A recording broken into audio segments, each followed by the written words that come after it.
নমস্কাৰ বন্ধুসকল, মই কুলদীপ বৰুৱাই আপোনালোকক স্বাগতম জনাইছোঁ মোৰ ইউটিউব চেনেল কুলদীপ ব্লগলৈ।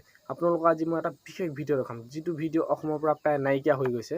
তো দেৰি নকৰি বলক ভিডিঅ'টো আৰম্ভ কৰোঁ। তাৰ আগতে যদি ভাল লাগিছে লাইক কৰিব, শ্বেয়াৰ কৰিব আৰু ছাবস্ক্ৰাইব কৰিবলৈ নাপাহৰিব আৰু কাষত থকা বেল আইকনটো টিপি দিব। বলক তেনে ভিডিঅ'টো আৰম্ভ কৰোঁ।